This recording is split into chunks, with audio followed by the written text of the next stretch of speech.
This is Monty in the Morning, the show Phoenix Magazine readers voted number one talk radio show in Arizona. Number one during your morning commute. Number one whenever news breaks during your day. And number one whenever and wherever you want to talk sports. Now it's time for Monty in the Morning. Hey, yo, man, how the heck are you? It is the Monty Show. Happy Thursday already. It feels like next Monday today. Yeah. It does. See what I did there. But, of course, it is Thursday, and that means we're talking Donovan Mitchell and the Utah Jazz. Is Donovan Mitchell getting the respect he deserves? Another day, another group of crazy Donovan Mitchell rumors. Does Donovan Mitchell get the respect he deserves? Can you build a championship team around Donovan Mitchell? Should the Utah Jazz trade Donovan Mitchell? It's all Donovan Mitchell all day long. Yeah, we'll talk about that. Elon Musk can now field a baseball team. What is your favorite fast food? Brittney Griner's still in jail. Brittney Griner's wife said something yesterday that really struck a nerve with me. We'll talk about that situation as well. But right now, if you are here watching the show, please give us a thumbs up. It really helps the channel grow here on YouTube. If you're on podcast, God bless you as well. Yesterday, another record-breaking day on the audio podcast. Thank you so much to everybody on Spotify that listens to the show. Could not do it without you. Anywhere you want to get a podcast, just search The Monty Show. M-O-N-T-Y, The Monty Show. Heck, just get on Google and Google search The Monty Show. You'll see all of our stuff comes up. But without further ado, let's start talking Donovan Mitchell and the Utah Jazz. So you know that on this show, we talk a ton of Utah Jazz basketball. All of the trade rumors, everything that goes on, we're on top of it, right? It seems like another day, another Donovan Mitchell slap in the face, if you will. And I wonder what your thoughts are on this as a Jazz fan and as an NBA fan. Does Donovan Mitchell get the respect he deserves? I don't believe he does. And here's why I say that. I think Donovan Mitchell is a prototypical NBA star. Yes, if you want to call him undersized, great. He's long, he's explosive, he can really shoot the ball. I think, and this is my opinion, and I'd love to hear from you in the comments on this, I don't think Donovan Mitchell has even entered his prime yet. And I'm curious as to why Donovan Mitchell gets so much disrespect versus other players in this league. Is it because the Utah Jazz haven't won yet? That could be. Is it because Donovan Mitchell is a guy who faltered last year? Maybe that is. I don't know the answer to that question, Jake, but I think it's high time we start talking about Donovan Mitchell and having an open, honest discussion about whether or not he's respected, what's the right way to say it, accurately, at a level that he's deserved. Do you think Donovan Mitchell gets the respect he deserves? Yeah, I mean, I think that Donovan Mitchell definitely gets slighted in the respect category. I think that, part of it could be that he plays for the Utah Jazz. With all due respect, he's not playing for, a major market team, so that could be part of it. But I think that, Donovan Mitchell is in the same ilk as guys like Jason Tatum or Trae Young or any of these guys. And I think that what's so interesting to me is this offseason has worn on and the Rudy trade had happened and the Utah Jazz are doing things. Donovan Mitchell seemingly has always been the guy who's at the center of, he's leaving, and if Donovan doesn't want to be here, then he can get his ass out of here. And like the Utah Jazz fan base has had basically no patience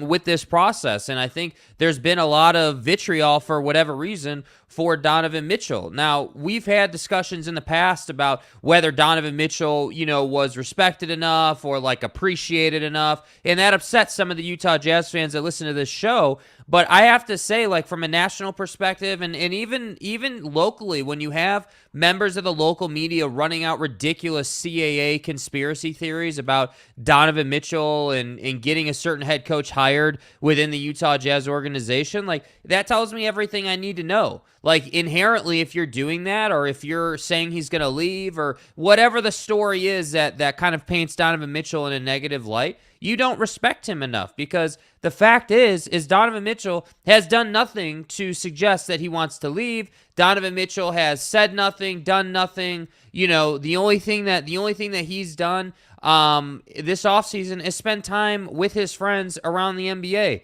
Someone named Emmanuel Quickley, who plays on the East Coast, happens to be Donovan Mitchell's one of his best friends in life. Yet people want to say, oh, well, because he's a Knick or he's this guy or he's that guy, that then means that Donovan Mitchell's leaving the Utah Jazz because he's chilling in the Hamptons and posting pictures of himself getting off helicopters. Like, it's just such a ridiculous leap, and that's why we decided to talk about this today, because the fact is Donovan Mitchell is still here. The fact is, sources tell us that him and Ryan Smith talk every single day almost. They're in close communication.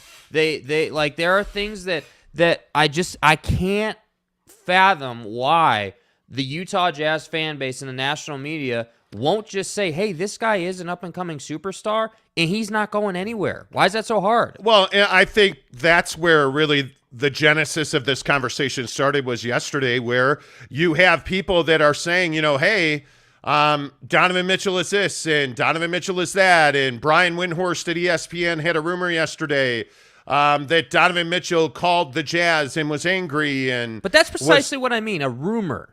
And we just run with that because it's Windhorst. And it bothers me. Like, if Windhorst said that about Kevin Durant, everybody would lose their mind. Oh my God, Kevin Durant is this and that, but he's Kevin Durant, so it's fine. But because it's Donovan Mitchell, we immediately go against him, and that's what I don't understand.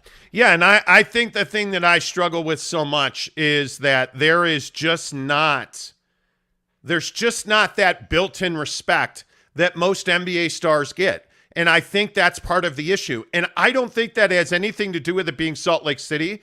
Anybody that says that Donovan Mitchell doesn't get the run he would get in New York or Miami, you're crazy. Donovan Mitchell has been at the top of the national stack for a couple of weeks now. But this thing yesterday with Brian Windhorst, I think was a huge issue, in that you have a guy in Donovan Mitchell that is the best player on the Utah Jazz. Yeah. And a couple of narratives continue to get run out about Don and the Jazz that I just don't understand.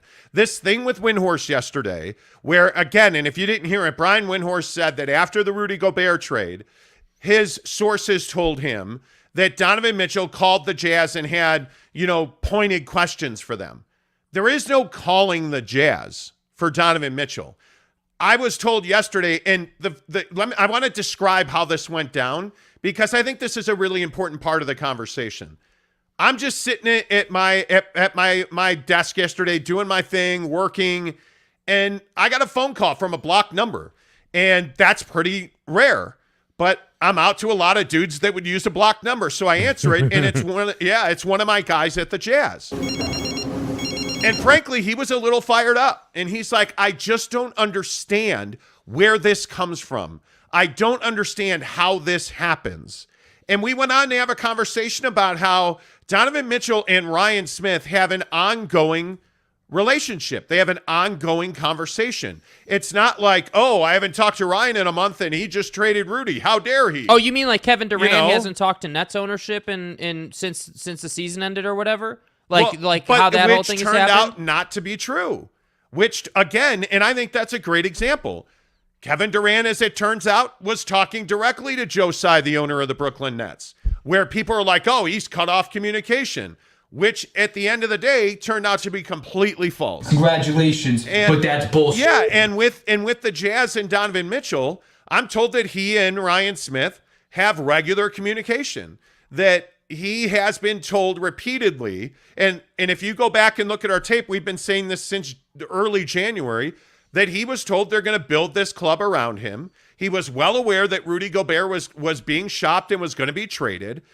Donovan Mitchell, this goes back to the Andy Larson CAA conspiracy theory. Yeah. Donovan Mitchell was not shocked, dismayed, knocked off center. The quote was unnerved. Unnerved by, this is all nonsense. It's all nonsense. Donovan Mitchell is well aware of what this organization's doing.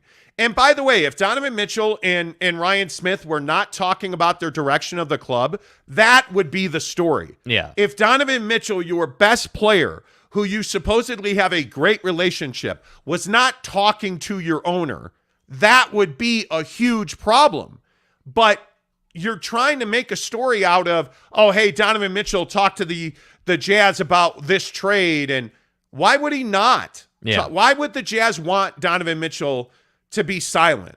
And the line that comes across yesterday that I will never forget that this particular person at the Jazz said to me was, Donovan Mitchell's opinion is valued here. Like they care what he thinks. Yes. They listen to what he says. So I don't understand why we continue to get this narrative that Don and the Jazz have some flawed relationship, or that there is consternation and anger and, Donovan is unsure about what's happening with Quinn Snyder. Mm-hmm. No, he's not. And the CAA conspiracy theory is exactly what I'm talking about. You have the beat writer for the Salt Lake Tribune. And again, Andy, with all due respect, I know it pisses you off. I talk about you. Repeatedly, people have DM'd me that you're upset with the things I've said about you. Here's the truth about what Andy Larson reported. The CAA conspiracy theory. And Andy reported that there's a big to-do behind the scenes when Quinn Snyder was fired. Andy reported that Donovan Mitchell is represented by CAA, that Adrian Wojnarowski, the ESPN NBA insider, is represented by CAA, and that Johnny Bryant, the assistant coach of the New York Knicks, is represented by CAA. Those are all facts, and they're not in dispute. Right. Okay, that's great until Andy Larson goes off the reservation and says, well, there's a conspiracy theory at work by Donovan's agent to get Johnny Bryant hired. So Donovan's agent and Donovan went to Adrian Wojnarowski and used him as a pawn to get the rumor out that Donovan is off-centered or uncomfortable or unnerved, thank you, by the firing of Quinn Snyder. And his conspiracy, Andy Larson's conspiracy theory is that Donovan and his agent went to Woj, who then went to the media with the story so that Johnny Bryant could get the job with the Utah Jazz. So Donovan could have more control. And yeah, exactly. And Donovan was going to manipulate the Jazz into hiring Johnny Bryant. And it was a complete fabrication. It was a lie. It was made up. It was not true. And at the end of the day, those of us that talked to people at the Jazz knew Will Hardy was their number one candidate. We told you that on June 6th. Yeah. We straight away said that. The day that Quinn was fired or resigned, however you want to put it, we told you, hey, watch out for Will Hardy and Charles Lee. Yeah. Those are two guys that I would be watching for, and go back and watch the show. I even said June 6th, Will Hardy's the guy that I would hire. Yeah. Because people at the Jazz, who, by the way, reached out to us. Yeah. We didn't reach out to them. They reached out to us last year. We have a channel there. But the issue is that the media wants to get their pitchforks out for Donovan Mitchell. And I just don't understand it. It makes no sense. And again, I'm not on some vendetta to talk about Andy all show, but he just with what's happened over the course of the season, he's just allowed me to do that. Like if you go back to the Mavs game, right, earlier in the year, like this past season, where Andy reported that Donovan was pissed off at the Dallas bench because they were picking him up 94 feet from the bucket, which is total BS. And then he goes and gets called out by Donovan. And I think that this kind of goes to this conversation where it's like Donovan Mitchell locally and nationally just does not get that inherent superstar respect. And what bothers me even more is that Brian Windhorst, Andy Larson, anybody in this town basically outside of Tony Jones, because I think Tony does the best job, honestly, and we've said that repeatedly, these guys that just want to talk about Don, they'll run their mouth, but then they'll sit in front of him in a press conference and won't ask him tough questions. They'll sit in front of Ryan Smith and won't ask the proper questions, and that's the problem I have. And I think that Donovan Mitchell should get an inherent level of trust. Hey, we're not going to assume you want to leave unless you come out and say, I asked for a trade. But you should get that. But that again is another great example. Oh, Donovan's demanded a trade. Says who? When?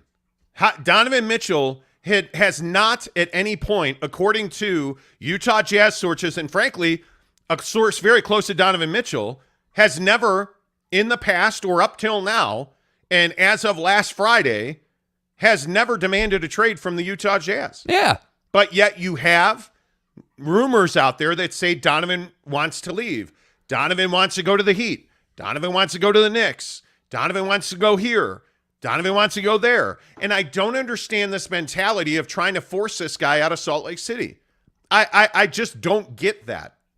So, again, whether it's Andy Larson making up stories about Donovan, whether it is Brian Windhorst, and I can tell you straight away, when Brian Windhorst has sources, he is well connected in the NBA. I don't doubt that somebody told Brian Windhorst that. I have no doubt about that. Listening to Chris Mannix's podcast last night, as I am wanting to do every week. Yeah.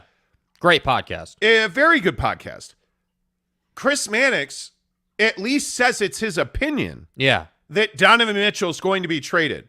And one of the other things I think we need to talk about today, and I see all your comments, and trust me, I'm coming, is this idea that Danny Ainge is operating on the 2022 Jazz the exact same way that he operated on the 2013 Boston Celtics.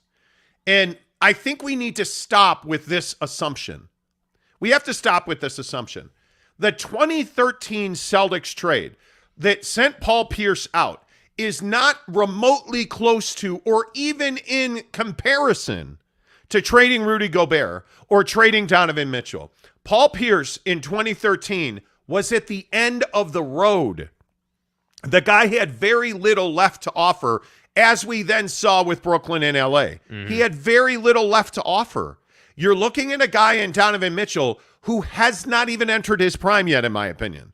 And we're going to compare him to a washed Paul Pierce? Well, I think the thing here is that what was being described on this podcast was that in 2013, the whole concept was that Danny Ainge likes to take advantage of teams who overvalue players, which at the core of that opinion, I completely agree. As a GM, as a CEO, as a front office guy, that's your whole job in life is to take advantage of teams who value your players more than you value them. But the difference here, and this is the main thing that I want people to understand, the 2013 Paul Pierce, Kevin Garnett trade that sent those guys to the Nets was very different because the Nets were thirsty to get those guys, right? But those guys didn't have really anything left to offer. Rudy Gobert still has a ton to offer a team and likely makes the Timberwolves a top contender right now, depending on how it pans out on the floor, obviously. The Paul Pierce, Kevin Garnett deal was a salary dump that didn't make the Brooklyn Nets at that time a top contending team. So when you look at this, my problem with that opinion and really this whole idea that the Utah Jazz are rebuilding and they're not gonna rebuild this team around Don and they're just gonna ship him out is that Donovan's just entering his prime now. You had to move the Rudy money to build this team around Donovan Mitchell. And I don't understand why that's such a hard concept to grasp. But I also think when you look at that 2013 Celtics team, that was a 500 basketball team. Yeah. A 500 basketball team that had aging superstars making a ton of money. That's not what the situation was here. You had one bad contract on this Jazz team. This is far from a 500 basketball team. You had to trade Rudy Gobert. It wasn't optional to trade Rudy Gobert. Just like in 2013, I would agree, it wasn't optional. You needed to trade. It was you time. needed to trade KG. You won your championship. Paul Pierce got his ring. It was time. But that doesn't mean that you're going to burn this thing to the ground, lose for 10 years, and then hope for the best with draft picks. Danny's not the guy that comes in to hang out of the playoffs. He's not the guy that comes in to hang out and just collect a paycheck. Danny Ainge is here to win. And I think what you're seeing and what has been repeatedly reported is that they're going to build around Donovan Mitchell.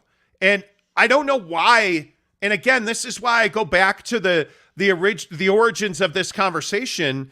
And I just say, why are we in such a hurry to force this guy out of town? Yeah. Ask yourself that question. Why is there so much vitriol for Donovan Mitchell? Now, does Donovan have improving to do? Absolutely. He's got to be a better defender. He's got to be a better mid-range player. He's got to be, frankly, a better locker room guy, a better leader. He's got to become the alpha male. He's got to lead that room. There's no doubt that Donovan Mitchell has to learn and grow and mature. But this idea that he's at his ceiling or at his peak is absolutely ridiculous. Yeah. He's not 30 years old. See, like, unlike Rudy Gobert. That's the other thing. You traded the guy who's at his peak, at his ceiling, Rudy Gobert. You traded the guys that were out of the game, and Kevin Garnett and Paul Pierce and Jason Terry. Donovan Mitchell's not that guy. Donovan Mitchell's the prototypical NBA star. So that's why I asked this question of, does Donovan Mitchell get the respect that he deserves? And I guess the bigger question is Donovan Mitchell a superstar in this league?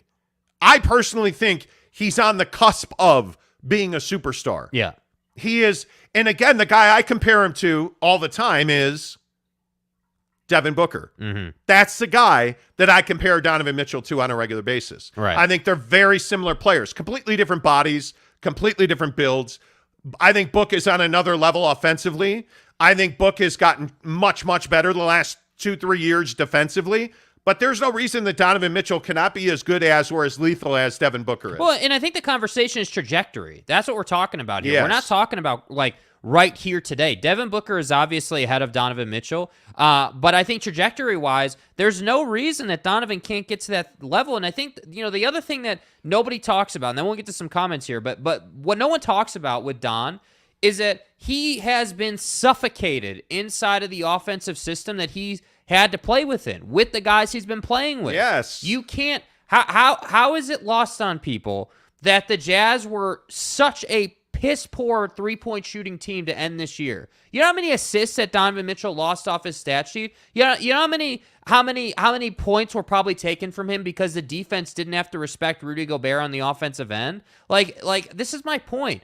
Put guys next to Donovan Mitchell that other stars in the league have. What is Donovan Mitchell with Chris Paul next to him? What is Donovan Mitchell with Jaylen Brown next to him? What is Donovan Mitchell with Anthony Davis next to him? What is Donovan Mitchell with Dame next to him? It's a huge question. So that's my point. It's a huge question. Like Devin Booker has all this hot tools. Tatum has these tools. Trae Young now has these tools. What will Donovan Mitchell have? I don't know.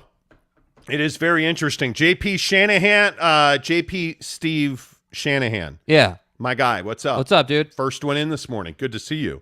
Been a while. Quick question. Should Utah retire Rudy Gobert's jersey? I think that's a question for a different time. That's a question for a different time. And do you really think he's the greatest Jazz center of all time? I said that earlier this week. I maintain that. He is the greatest defensive player that's ever come through Salt Lake City. And with all due respect to the late, great Mark Eaton, yes, I believe that Rudy Gobert is the best center in the history of the Utah Jazz. The jersey retirement, we'll talk about I that think another is different. day. Yeah. Tanner Plummer says, good morning, you Saudi stooges. Wow, Saudi stooges. Okay, how do I block him for the rest of the show? Hey, guys. Jake R., good morning to you. Wesley Iyer, good morning to you. Neville93, good morning to you. He also says, good morning, my Saudi stooge. Why are we on the Saudi stooge train today? I don't know. Saudi stooge. I don't know why we're on the Saudi stooge train. Saudi stooge. Bandwagon today. Tanner says Eaton was more of a complete player than Gobert. We can talk about it at some time. James Knight says, sup, you mofos. What's up? Greg Hawkins says, sup, my favorite BYU fan, Monty and Jake. See, he's playing on that narrative from yesterday. Hey. Playing on that narrative, Hawk. Good to see you. Cone Wiley says, hey, guys, I've been watching since the start of 2020 season, but was too lazy to sign into an account. Well, Cohen, good to see you, my friend. I'm glad you're here, and we appreciate you watching the show. Thank you for creating an account. Seriously, I know it's kind of a pain in the ass, but thank you. And it makes a difference, you guys. And I want you all to know, because a lot of our favorites and a lot of our long times, a lot of the people that support this show are here. There are big changes coming to this show. Yeah. And you guys have done a phenomenal job of supporting us. And as much as things have changed already with the look and feel of this show, big changes are coming in the next. Before football season, probably. Before or right at football season, I think you're going to see some dramatic things happen on this show. So we couldn't have done it. We couldn't do anything that we're doing now without you guys. So we really appreciate guys like Cohen Wiley opening a YouTube account. Appreciate you. Asler says, morning, right there. Even it's evening in my country. Asler, where are you? Don should be more motivated because the front office chose to build with him over Rudy. Yeah, no doubt about it. And I think if you're Donovan Mitchell, I think, again, this is speculation. I think it's always important to say this is my opinion. But I think if I'm Donovan Mitchell, with the lack of respect that I get, that's already a motivating factor. By the way, should it not be motivating to Donovan Mitchell that 2 seasons in a row, he got bounced from the playoffs on a last shot that wasn't in his hands? First by Bojan and by Mike Conley before that. Like, there are moments with this prior team where he wasn't prioritized. And I think that's changing as well. Yeah, I don't think there's any doubt about that. Honestly, I don't think there's any doubt about that. Gene Streams Gamer says, love those fresh kicks you're posting on your IG, Boss Monty. Okay, there's the first boss drop of the day. You got a boss on YouTube. How are you so good at it? Hey guys. I don't know. I'm approaching 175 pairs of shoes, and I need to really slow down. Because I'm out of room, frankly. The shoe room is full. I am, and you'll see it on my Instagram if you follow me on Instagram, and you see my Instagram handle on the screen. I'm rocking a fresh pair of 2017 Air Max. Today, they're blue with black fade. Ooh. Cocaine is a hell of a drug. They are nice. Spencer Morgan says unsettled. Yeah, I couldn't think of that word to save my life. Yeah, unsettled and unnerved. Those are the 2 words that were used. That's correct. Doc J says Brian Windhorst abuses his platform the same way he abuses Subway. Oh, stop, Doc J. That's cool. messed up, bro. Yeah, Tanner says, don't get me wrong, I love Don, but we need to be real about Don, and frankly, he hasn't played in an elite level lately. Well, I would agree with that. I would agree with that. I think that's a very good point, Tanner. Hib, good morning. He says, new trendy thing from Jazz fans is to bash Spida because they have trust issues and are scared he wants out. I agree. I totally agree with that. But this is my point. I don't disagree with that comment. I actually do agree with it too. Why are they scared he wants out?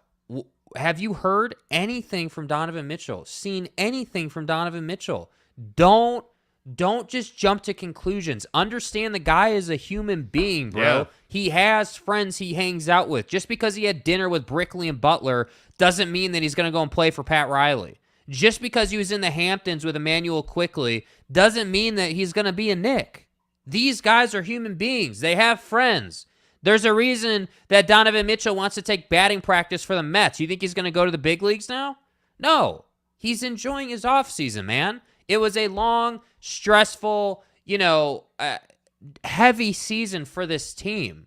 And I think, when you're Donovan Mitchell and you're a gazillionaire at this point and you're playing basketball for a living, I'd be on private jets going to the Hamptons too, man. Like, I totally get it. I just don't think there's any need for this outlandish reaching that happens. I don't think that we have to do that. I think what we should be doing is saying, okay, what's the deal with the Ayton situation? Where's Kevin Durant going? How does this affect the Utah Jazz?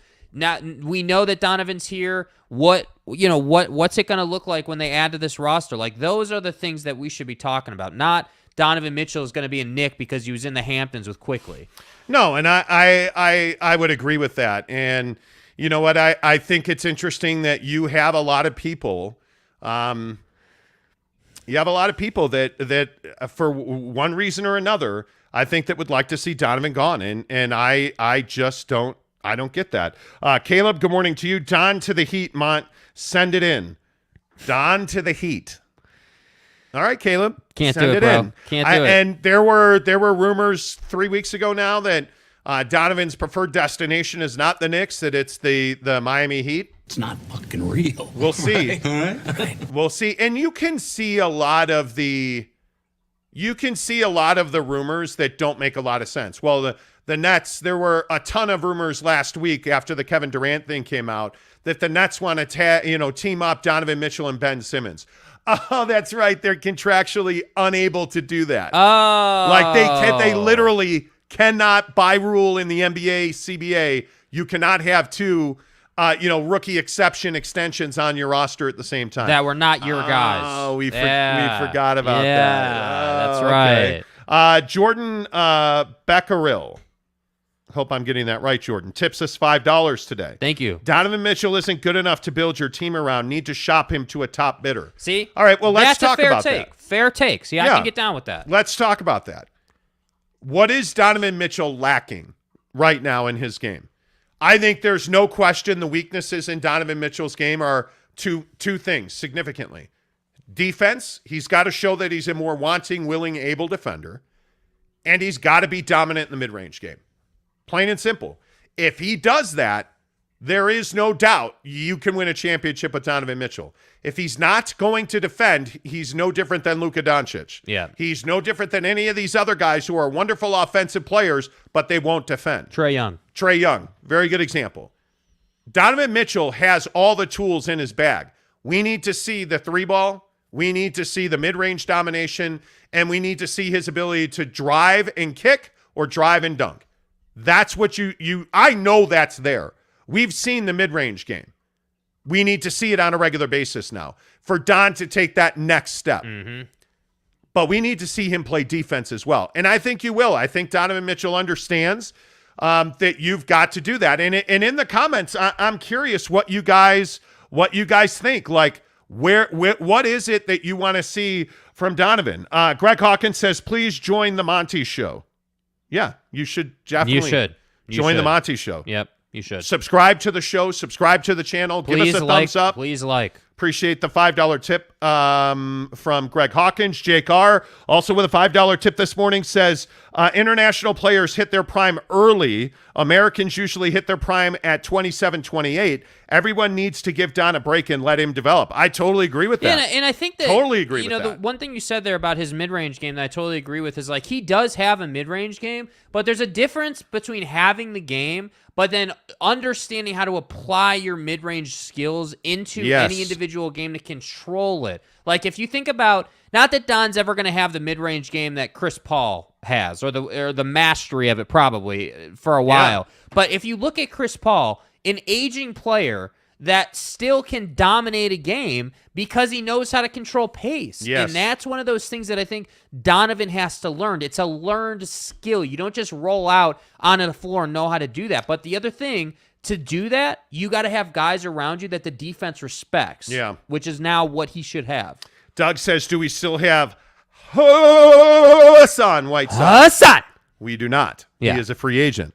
Although some people believe they will bring him back. We'll see. I have my doubts about that. Asgil says, when was the last time a non-Curry finals team was led by a player shorter than 6'5", though? The Phoenix Suns? Yeah. Certainly the Phoenix Suns with Chris Paul. I mean, size is this is a conversation about Donovan's size. And I think that what he lacks in size, he makes up for in length. Wow. That feels. Wow, that was, man, that was. Are we clear on that? Well, I had. Wow. But. Wow. Wow. That got awkward. Wow. That got awkward. Okay. James Knight. In recent seasons, I've noticed when things aren't going well late in games, he develops an injury I like to call it a loser's limp. I don't know. I think that's an awfully serious allegation to make. Yeah. When you're accusing somebody of faking injuries, I mean, that's your opinion, certainly, and you're entitled to it, James. I would not co-sign that. I think Donovan Mitchell is a guy that battles. It is very frustrating to see him deal with what he dealt with against Memphis, with the ankle that ultimately undid them, in my opinion, against the Clippers. Mm-hmm. I think that's a different series if Don is a Hundo P. This year with the legs against Dallas. But let's not forget that Rudy sat out against the Mavericks in what was one of the most important games of the regular season for them. He did. And was likely able to play by all reports. And so, that's the infamous Don against the bench game as well. So, Mike wants to know why we constantly talk about Andy Larson. I don't know. Listen, it's not a constantly talk about Andy Larson. And everybody's sending me this podcast he was on yesterday. I got 4 people DMing me this podcast that Andy was on where he talks about, that he thinks Donovan wants to leave. And, that he T-Dot, my guy T-Dot sends me this Jake Fisher podcast. And I don't listen to Jake Fisher's podcast, frankly. I'm sure I'll listen to it. I don't care. But where he apparently is talking about how Donovan is going to leave and they should trade him. And what basis do you have? I don't know. And the issue is, listen, again, I don't know Andy Larson personally, and I want to make that very clear. Andy's told people that I make it personal and that he hates me, and hey, that's cool, man. I'm talking about Andy Larson's work, period. You're the beat writer for what's supposed to be the largest paper in Utah, the Salt Lake Tribune. You got called out by Donovan Mitchell for making up what he was talking to the Dallas bench about.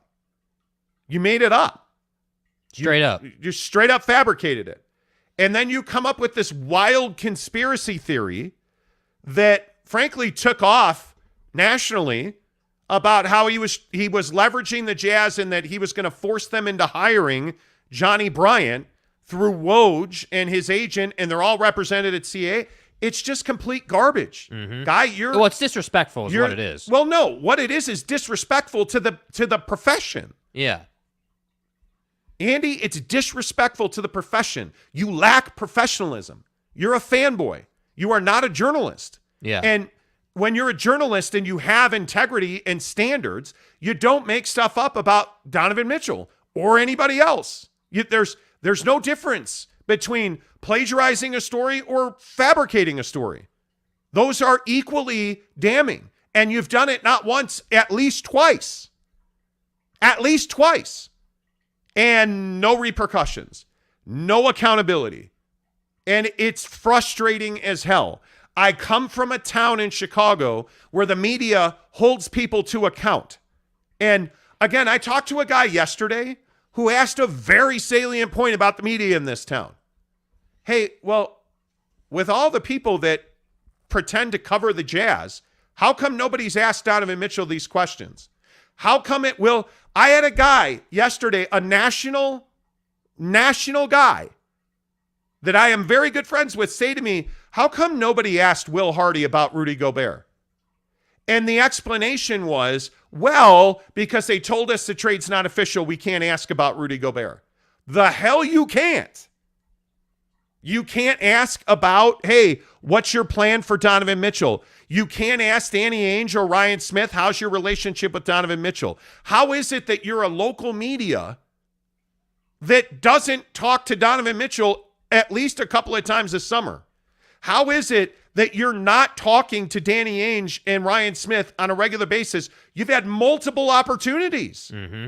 Multiple opportunities. And listening to the gangbang with Will Hardy the other day, the one guy I give credit to is Eric Walden. Because Eric Walden actually reformulated a question. I believe it was Eric Walden who reformulated a question to try and ask about Rudy Gobert. I don't care. I don't fucking care if they tell you can't talk about it. I don't care. Yeah, it's not up to them. The Jazz don't run the newspaper, Andy. You do. The Jazz don't cover the Jazz, Andy. You do. Ask the question. Ask the question. That's why, and I am passionate about media accountability of teams. Or lack thereof. And, well, yeah, but I am very passionate about the fact that the media, specifically in this town, doesn't hold anybody accountable. And it's a disservice to the team and to the fan base. How was Donovan Mitchell in his exit presser not asked, hey, well, what are you, moving forward, where are you at with the organization?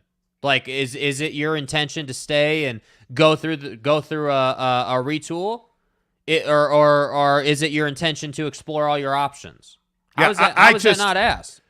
I don't know. Like, I can think of so many situations where you just don't have the relationship. The Quinn presser was the most glaring one to me. How is Quinn Snyder not asked? Well, hey, how bad was it in the locker room? Like. How bad did it get between Rudy and Don? You know, like any type of question like that, make them say, yeah, you know, we're not gonna talk about that. Why the hell is Bill Belichick such a legend in pressers? Why do you think that is? Because he's not getting asked questions? Look at major market media. Yeah. Look at New York City and the Knicks. Yeah. You have a guy that runs that team, Leon Rose, who has not met with the media in 6 months. So the media went after him. And what do you know? Leon Rose did a presser. Wow. Because the media in New York holds people to account. The media in Chicago, you look at, and this is the issue here in Salt Lake, honest to goodness, and not that we should probably be delving into this, but here's the issue in Salt Lake. The issue is that your media is owned by the church and the teams. So there is a narrative that is driven, and whatever the narrative is from the team and the church, that's what gets out. Yep. So when you have KSL owned by Bonneville, owned by the church, that owns now the Zone, 1280 The Zone, and leases it, manages it. They don't own it, but they manage it for Ryan Smith and the Jazz. So now the largest radio station is essentially run by the church, right? And Ryan Smith controls the narrative, and the church controls the narrative. Mm-hmm. So you have that sphere happening. You have ESPN 700 that's married up to the Utes, and you have no other media.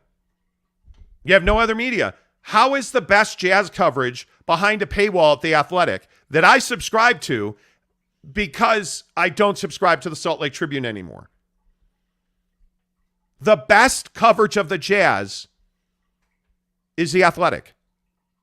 Frankly. Tony Jones. Of the writers, Tony Jones at The Athletic, it's not close. It's not close. And that's why I say, and I know Andy Larson watches this show. I know he does, whether he wants to say it or not. So, Andy, I'll talk directly to you. Do you understand the position that you're in? Do you understand you're the beat writer for the Salt Lake Tribune? Do you understand that when you make stuff up, or my guess is you have this fear of missing out on being relevant? I don't know. But when you do what you're doing and you refuse, or you just don't have the chutzpah to ask the right question, it leaves a massive gap in the market. Andy, what you don't understand is that you are incredibly important to this town. And I don't think you understand that responsibility. I don't think you understand it. And when you're getting run circles around by The Athletic, Tony Jones. I mean, just running circles around you because you won't do the job.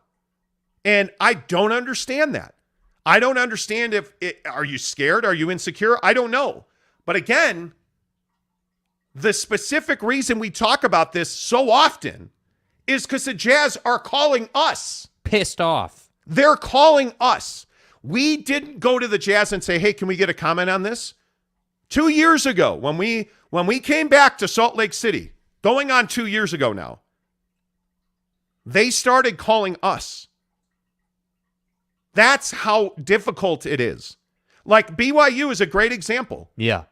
I happen to have just met the right people at the right time when I worked here in 2014. 2013, 2014, I left October 1st of 2015. I maintained my relationships at BYU and was texting people and the guys I talked to 3 guys at BYU, and they all say the same thing. They all say the same thing. Oh, we totally understand what the Jazz are going through with the media. Like, it's at that level of frustration. Okay, I will stop. Let me get your comments in here. Let's see. Hula Billy says, shout out to Tony Jones. I have a lot of respect for Tony. Yeah. And if you watch this show, I think you know that. I read him on a daily basis. Dax Kiger, Kiger, Kiger, says Tony Jones is the real deal. I would agree. Rec One says that's how Rudy revived so much support despite his limited performances. Yeah, the media here was a big supporter of Rudy Gobert's. And why is that? Because he talks to the media. Yep. He talks to the media on a regular basis. It's easy. Behind the scenes, away from practice, you can text Rudy. You can, on a regular basis, you can talk to him. And Donovan is a guy that's a little more private and a little more protective. He has got, because I think Donovan doesn't trust the media. Mm-hmm. And frankly, I understand that. And that's a really important, I think that's a really important thing to touch on super quick. Trusting the media doesn't, like for players, typically doesn't mean they trust you because you're nice to them. That's not what trust is in the player-media relationship. Trust is, hey, I know you're going to ask me the questions that need to be asked. Yes. But they're proper questions. They're Yes. logical questions that make sense, that need to be asked, even if they're uncomfortable. Donovan Mitchell, hey, dude, where are you at with the organization right now? Are you team Utah Jazz or are you team go explore all your options? Why? That should have been asked already. There should have been a media outlet pushing to get that. And we've asked. We have asked repeatedly to get an interview with Donovan Mitchell. So don't think we're not asking, because we are. But we don't have the Salt Lake Tribune label. We don't have ESPN 700 or 1280 The Zone. We don't have that luxury. Yeah. So I'm just telling you, that's what trust looks like. It's not about easy. It's about the right question. I just don't think that when you're, and I've been in this position, when you're doing the job, I don't think you understand how important your job is. Honest to goodness. I don't think people like Andy Larson understand how integral he is to the accountability factor with the Jazz. Mm-hmm. I just don't think, I'm guessing Andy cares. And again, I don't know Andy personally, but my guess is that Andy Larson doesn't understand his responsibility. That's a complete guess. I don't know if that's true or not. Let's see. Canes 1989. Does it make sense for Donovan Mitchell to stay with the Jazz if they already traded his teammate? Yeah, it does, because I think his teammate in Rudy Gobert was holding up a championship in Salt Lake. Yep. I do. Yep. Paul Edwards, thank you for holding them accountable. I appreciate it. Fans are scared of the future because trusted writers don't have good reasons to be excited. Tony Jones tells what the truth is in front of him. Yes, I would agree with that. Agreed. I would agree with that. Scott Howard says, I'm a Don supporter, but a lot of people of these constant rumors on him, I think he likes the attention. He has not convincingly squashed rumors. He has mainly stayed quiet about it for months because nobody asks him to. When have you seen Donovan Mitchell do an interview lately? And trust me when I say we have asked repeatedly through the club and through his agents. We have asked repeatedly for, hey, give me a 5-minute phone call. Hey, off the record. Hey, are you going to be here or there? Let's, I'll just be honest with you. Like I've asked. I've said, hey, you're going to Las Vegas Summer League? Give me 5 minutes. Unrecorded, just you and me standing and talking. Hey, you know what? Can I get 5 minutes with you after the game? Hey, can I come and meet you after shoot around? Hey, and you get nothing. And I think Donovan prefers it that way. I think Donovan Mitchell does not trust the media. And frankly, I don't know why I would. Yeah, can't say I blame him. I don't know why I would. Rec One says, from your informed perspective, do you think Donovan is truly loving Utah and the Jazz? I think he appreciates the Jazz as a good sports organization. For the rest, I don't know. I think Donovan Mitchell likes living in Utah. I do. I actually think he likes playing for the Jazz. I think the biggest issue for Donovan, as it's been explained to me, is that he does not feel comfortable in his own skin sometimes talking about things like critical race theory.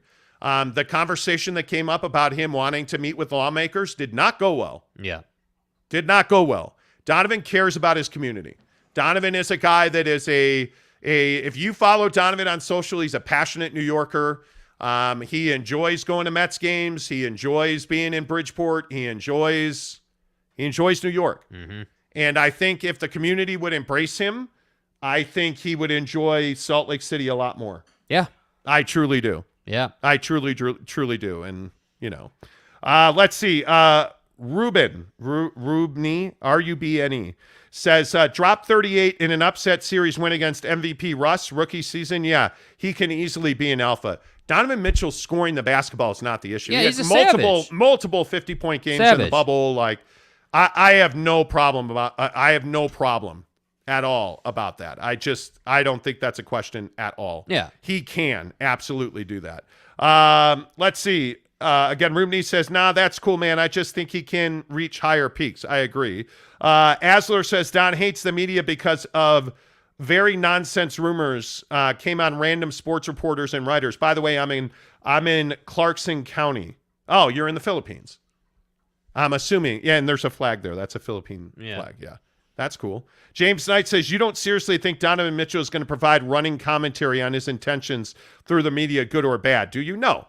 And Donovan Mitchell shouldn't say, oh, I hate Utah, I want out. Donovan Mitchell, and let's the what-if game. Let's pretend that Donovan Mitchell has asked for a trade.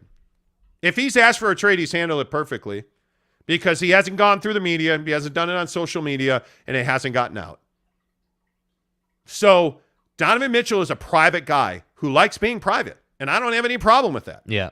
I have no problem with that. I covered a guy named Kobe who was very much the same way. Yeah.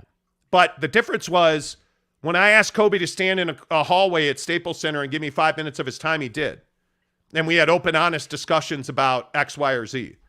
You know, like Donovan Mitchell, the issue that I think Donovan has to kind of understand is that you need guys in the media. Yes. You need people who you can text and say, hey, man. It's a leverage point. Yeah. I need to, hey, hit me up real quick. And you wouldn't do that through your agent and then go to Woj to do that. No, you wouldn't. You wouldn't.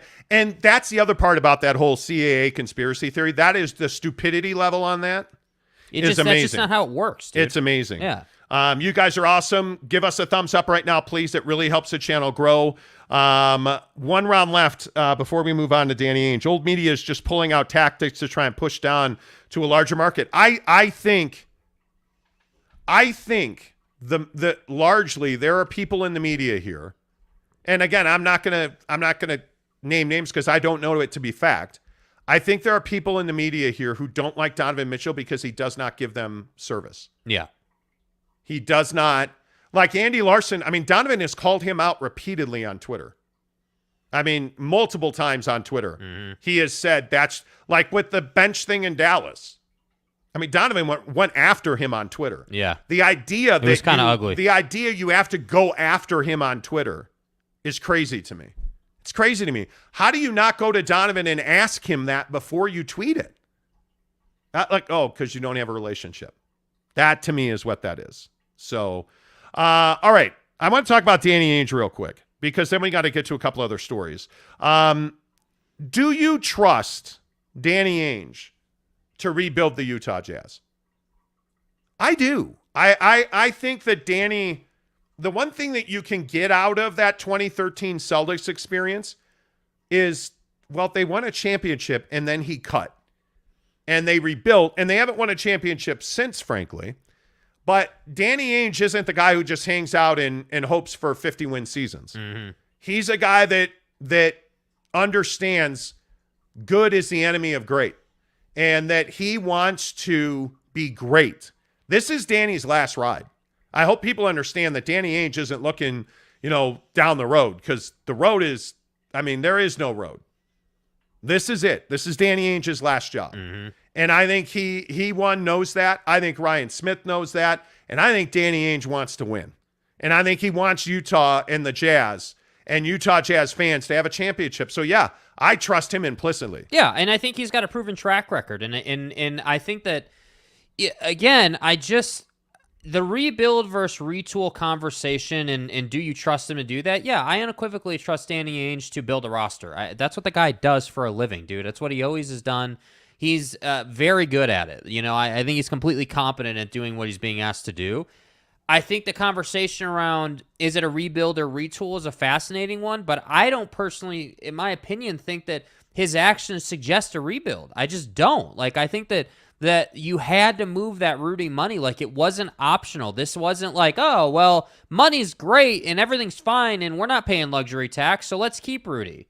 No, that's not the case. No. You were paying luxury tax. Money wasn't fine. The value was too much for what you weren't getting on the floor. That's were not right. A championship contender. You got to move them. Well, and think about it this way. Look what the Minnesota Timberwolves did. They invested $100 million a season in two centers. Two guys, Karl Anthony Towns, who they're going to bump down to power forward, mm-hmm. and Rudy Gobert. I think in 2024, 2025, they will make $100 million combined. Yeah. My God. Are you kidding me? It's a choice you made. That's a ton of money. Now, if it doesn't work out, you can pretty easily trade Karl Anthony Towns. But I'm not building teams around centers. Not right now in this league. I'm not. And I absolutely trust Danny Ainge. I think Danny Ainge will bring a championship to Salt Lake City because he's acutely aware that you don't build championships around centers right now. Yeah. That may change, and I actually think the secular nature, the cyclical nature, of the NBA will bring big men back. But it's not right now. Yeah, we're not in the Shaq Tim Duncan era anymore. No, we're not. No, we're not. So I think, and you look at this Rudy Gobert trade, Danny won the Rudy Gobert trade. Yeah. I mean, by a lot. And I think it was brilliant. And I think, and the other thing you need to remember is we're not done seeing Danny Ainge make trades. Danny Ainge is going to improve this roster. That's the other thing, like the Mannix podcast. Yeah. So I know you listen to it as well. Yeah. The Mannix podcast, Chris Mannix basically said, yeah, but they're not good. They're not a playoff team. So they're going to trade Donovan Mitchell. Do you really think this is the finished product? Do you think when training camp starts, this is the roster they're going to training camp with? No. Get out of here. I think you have to understand that Danny's not done doing what he's going to do. This is, okay, I'm going to say this again. The Kevin Durant situation has a massive impact on the Utah Jazz. It has put the brakes on trades in the NBA. Everything. Until that situation gets clarified. And I think it gets clarified in the next 10 days. I think it's going to happen at Summer League because a ton of business gets done at Summer League. Yeah. I don't know how many people realize that. Which makes sense. I mean, everybody's there, scouting and developing and evaluating and doing their job. So people are going to have conversations in hallways outside of the locker room or at Mastro's in the treehouse. Things are going to get done. I wouldn't be surprised at all, man. Yeah, I don't think. Yeah, I don't know. I trust Danny. Spencer Morgan says, "Wait, what, Monty? So now it's a rebuild?" I think from this point where you're at right now forward, you're building or rebuilding, or you can call it as you like. Well, let's define it, though, because to me, rebuild is you're tearing the whole thing down. For this to be a rebuild, you have to trade Donovan Mitchell. That's the standard. Well, to me. I mean, if you're going to rip this team apart, you haven't done that yet. And That's my point. You would have done that already. Yeah. 1, 2, you're going to rebuild, whatever. You're going to build back better. Joe Biden's now never mind. Anyway, my Sleepy point Danny. is you're going to build back better than what you had. Yeah. I trust, maybe that's the way we should say it. Wait, hang on. Maybe that's what we should say. Okay, we're going to edit some graphics here. Let's can I get some branding on the screen, please? Let's see. Let's go. Okay, we're entering launch codes. Better for, there we go. Okay. Okay. How about that? Let's Okay. go. Yeah. How about, there you go. Hey. Wait, what? What? Bro, come on, man. You got to execute here, bro. Danny Ainge to build. Okay. Dude, I trust Danny Ainge. I don't trust you to make graphics there right you now, go. Bro. Do you trust Danny Ainge to build back better for the Utah Jazz? Are you happy now, Spence? Damn it, Spencer. It's not. But I want to be really clear. This is not a rebuild, man. A rebuild, to me, with their current situation, would require tearing the whole thing down. Going after the number 1 overall pick, trading Donovan Mitchell away. That would be a rebuild. That's not what they're doing. Yeah, I totally agree. Gabe says, I, for one, am glad Utah sports media is bad at what they do. More subscribers for the Monty Show. Appreciate that, Gabe. Eventually, we're going to mail your PS5 out. Maybe. Dax Kiger says, Donovan might be best having social media conversations rather than face-to-face. Maybe he is. It doesn't excuse the fact that he hasn't done an interview. Yeah. And I'm not indicting Donovan. I'm saying that he hasn't been given a chance by somebody to set the record straight. I think he doesn't trust a lot of people. Yeah. And I think that when you burn the bridge with Donovan Mitchell, there's no rebuilding. Yeah, there's no back. Building back better with Donovan Mitchell on the bridge. There really isn't. Rec 1, I think you couldn't expect anyone better for this job than Danny Ainge. Totally agree with that. Neville93 says, yes, I trust that old man. Okay. Jake R says, anybody else realize that the Jazz haven't introduced any of the acquired T-Wolves players? Well, we talked about this in our vaunted pre-show half-asleep meeting last night. We were actually talking about the fact of why haven't they even on social media? Why haven't they even had a presser? Because there's another move coming. Breaking news. They're going to flip. Oh, wait. I'm sorry. According to national sources, they're going to release Patrick Beverley. Right. Another ridiculous concept, dude. I think they're going to flip Pat Bev and some of those picks. I know for a fact, again, yesterday I was told by Jazz sources that they absolutely are still engaged with the Phoenix Suns. I mean, I think there's a couple other teams that are making serious pushes for Deandre Ayton, without question. I'm not confident enough and haven't been able to confirm enough to name those teams, but I can tell you right now that there are other teams that are pushing the Phoenix Suns for Deandre Ayton. And I think if you are the Brooklyn Nets, you better make that Kyrie trade sooner than later. Mm-hmm. And if I'm Joe Tsai, the owner of the Brooklyn Nets, I'm taking a loss on Kyrie because I need to move on. Yeah. And if I can get Russell Westbrook and either buy him out or have him on an expiring deal, I'm doing that. Yeah. By the way, is anybody surprised that James Harden still is not a member of the Philadelphia 76ers? Waiting for moves to happen. There are a lot of moves out there. And I will say this about DeAndre Ayton. I don't know that there's an appetite in this league anymore, from what I've been told, to give him a max deal. I think there are teams competing to trade for DeAndre Ayton. I am not convinced that there are teams out there competing to give him a max deal. Those are two very different scenarios. Yes, they are. DeAndre Ayton right now is a restricted free agent with the Phoenix Suns. And much to Jake R's point, people are not announcing deals they've made because I think they're not done making deals. DeAndre Ayton wants a max extension. And I think you're going to have a hard time getting that. And I also think that DeAndre Ayton, before he wants a trade, wants to be able to negotiate an extension with the team he's going to. And I think the pool of DeAndre Ayton max contract teams is very small, if there's even any. Yeah. Because Danny Ainge, in my opinion, is not going to give DeAndre Ayton a max extension. He's not. And I think DeAndre has a lot of proving to do. So, you know what, Jake? I think that's a very good question. Yeah. That is a very, very good question. Nick says, Danny, yes, don't know about Ryan yet. Indicators so far are questionable. I don't know what restrictions Ainge has. Well, from what Jazz sources have told me, Danny Ainge is doing what Danny Ainge wants to do. And Ryan pretty much has said that. And Danny, when he wants to trade Rudy Gobert, they have a conversation about it. And as I was told by Utah Jazz sources, Danny Ainge and Ryan Smith agreed back in the fall that you needed to move Rudy Gobert's contract if you were going to win.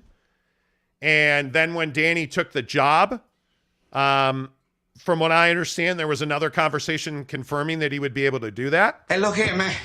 And Danny was not able to get that done. It was close at the trade deadline, but they weren't able to get it done at the trade deadline. Mm-hmm. And Danny, at the end of the season, on their end of season meetings, Danny and Rudy Gobert had that conversation where Rudy said, I want to be here. I love Salt Lake, but if there's another situation that you can move me on to, let's explore that. Danny got the deal done. And by the way, I probably undersold the lead. The Bulls and the Jazz, according to league sources, had a deal done. They had a deal in principle for Patrick Williams, for Nikola Vucevic, for Kobe White, and 3 future first-round picks. And then the Kevin Durant situation happened, and the Bulls pulled out. The Bulls said, no, we're going to wait. Yeah. And then Danny went back to Minnesota, who had been talking, made the Rudy Gobert deal, went to Ryan Smith and said, hey, I have this deal. And Ryan Smith was like, let's do it. It's a better deal. And they kicked the crap out of Minnesota, and they kicked the crap out of the Chicago Bulls. The Bulls should have made that trade. Yep. And thankfully they did not, because Danny was able to get a far, far better deal. Now, Minnesota, in my opinion, is a championship contender. They will be in the Western Conference Finals.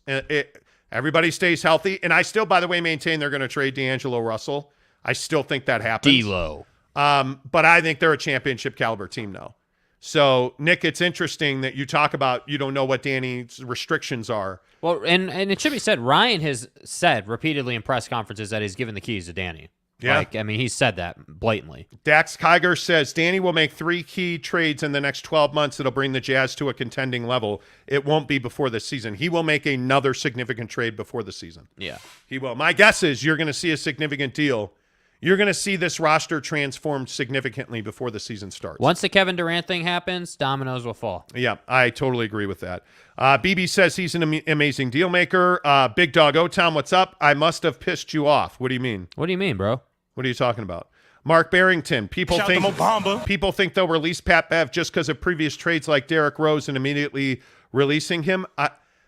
I don't know where this buyout of Patrick Beverley or release of Patrick Beverley thing is coming from. Danny Ainge is one thing, and that is savvy, which means he's not wasteful. Yeah. He does not just give away assets. Bev has value, bro. A couple of more.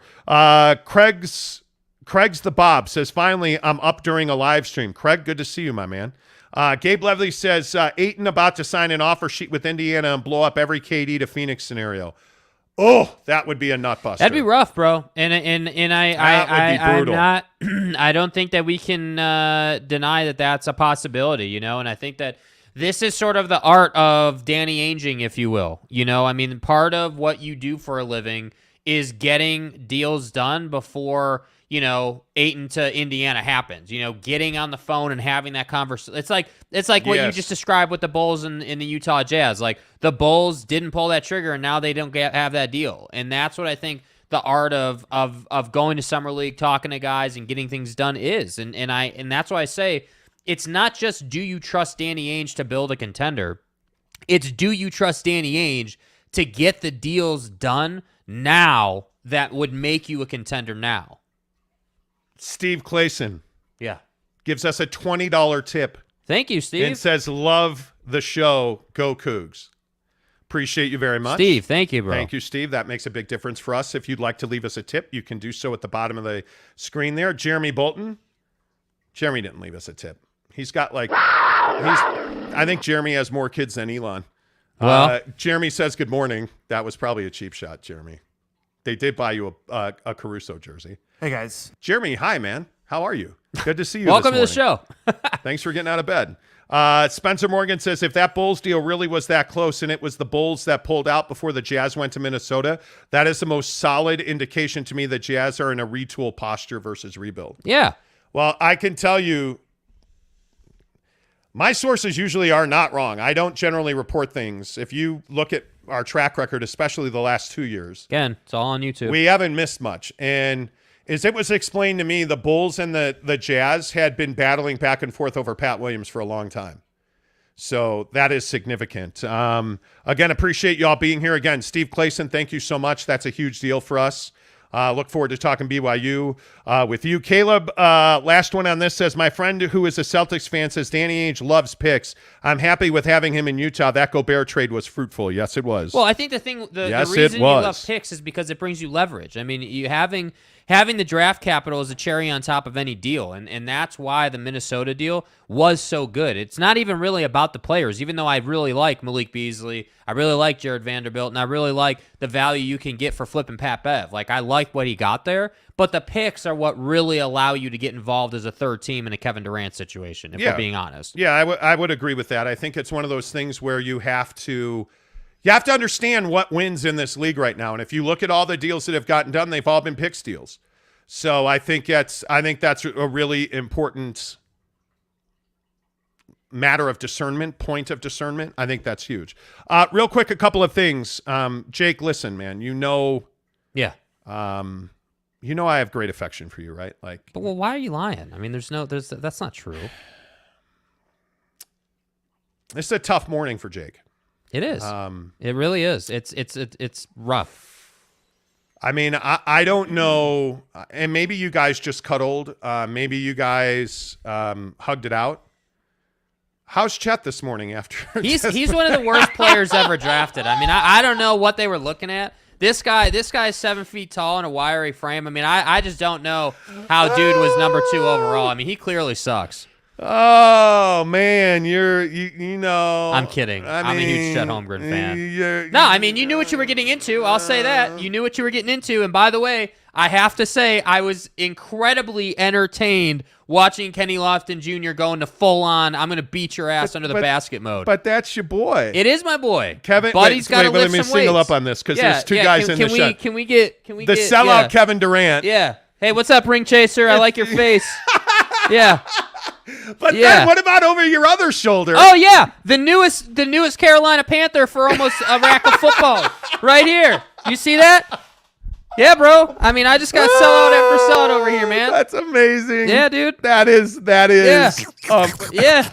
You know? You had a very, very, very difficult day yesterday, man. You know, like it is, you know. Honest to God. What did you think of Chet Holmgren last night? I think that, you know, obviously, it doesn't take a physicist to understand that Chet Holmgren. I'm sorry, did you say a physicist? It doesn't take a rocket scientist to understand that Chet Holmgren might want to put on some muscle onto that frame. He's not going to be able to bang with the guys like Kenny Lofton Jr. I mean, that's just not. He's not going to be able to defend that. But what troubled me a bit more, I have to be honest, is not even that he struggled to defend what Kenny was doing, but that there was no bounce back on the offensive end. That's what bothered me. Like, I understand, like, even the greats, even Michael, Kobe, even Kevin, like, all these guys go through adversity on the defensive end. It happens to the best of them. But the conversation isn't, hey, you're getting your ass beat on the defensive end. Right. The conversation is, what are you going to do on the offensive end to counteract that and prove a point? That was my issue. Chet looked tired. He looked uninterested. He looked tired, bro. Yeah, like he looked tired. There was no bounce back, and that's an intangible. Not that I'm concerned about it. It is Summer League. Oh, wait, that's right. Caleb was at the game last night. Oh, were you? Caleb said Lofton out here doing work for Memphis. What did you think? What did you see with Chet in like commercial breaks? You know what I saw at Chet? I saw Lofton's ass. Just so you can go to Pound Town. That is a big, thick dude. Yeah, dude. But did you see that step back three? He's a lefty. Did you see that step back three? He can shoot it, and that's what I'm saying. He is an underdog. He is before he got to Summer League and was drafted. I've been saying this is Zach Randolph 2.0. And this guy can shoot the three. He's got the right mentality. He wants to end you, and that's what I like about him. Giggity says Chet needs to be careful of someone opening a door in the arena. The draft might blow him off the court. Chet weighs like 30 pounds. Yeah, dude. I mean, I it's a problem, you know. And I think, and we talked about this on draft day. The long-term viability of that body and staying healthy is going to be decided by him, seriously, by him strength training, man. We're up at Harmon's last night in the Mountain View Village, right? Like off a Mountain View corridor. Right. And there's a lady in produce who is like, you know those awkwardly thin human beings? Yes. And I'm like, damn, that's like Chet Holmgren? That's Chet Holmgren. Yeah. Yeah. My wife's like, who's Chet Holmgren? Who's Chet Holmgren? I don't know who Chet Holmgren is. Who names their kid Chet? Oh, it's Chet Holmgren. Who the hell is Chet? It's Chet Holmgren. Oh, Chet. Oh, let's go. Could we go with Keegan or Joseph or Marcus or Timothy? No, let's go with Chet. We're going to name our baby boy Chet. The Rack Attack. Oh, hey, we got to tilt the camera down. Hey, Mrs. Monty. Tilt the camera down. Hey. Build Chet, back better. When you don't want to call them Rhett, because there's too many R's already in the family, you go for Chet. Chet, like Cheadle, yeah. Kevin, Joe. You know. I don't know. James Knight says, don't stress, my man Josh Giddey has Chet's back.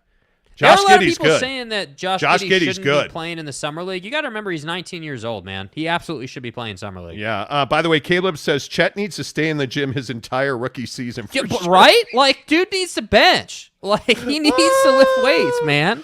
Jeremy says, I bet Chet's brother's name is Brody. Yeah. Hey, brah, this is my brother Chet. I'm Brody. Do you even lift? I'm Brody, brah. You know, wasn't Would there a you guy? bench? Wasn't there a yes? What do you mean, no? Chet's brother's name is Chip. Chip and As you Chet. can see, there's not Chip much and hope for Chet. you left. No, what about Chip and Dale? Wow. Wow. Wasn't Brody No. Hobie was the guy on what was the lifeguard show with Pam Anderson? Baywatch? Baywatch. Yes, Baywatch is a great show. By the way, Mrs. Monty got her hair done yesterday. Looking awfully light these days.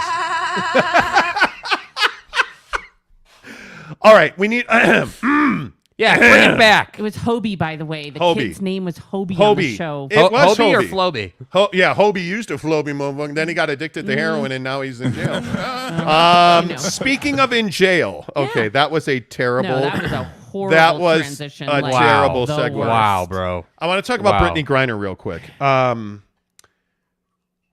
Brittney Griner was back in a Russian court this morning overnight for us. Mm-hmm. Yeah.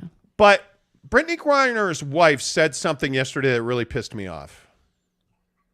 So they had a really cool event in Phoenix yesterday where they were like doing this event to keep Brittney Griner's plight at the top of everybody's mind, which I thought was a really good idea. Right. They, the day before, spent most of the day ripping Joe Biden for not doing more. And Brittney Griner sent a letter to him that was clearly propaganda, that was clearly vetted by the Russian government.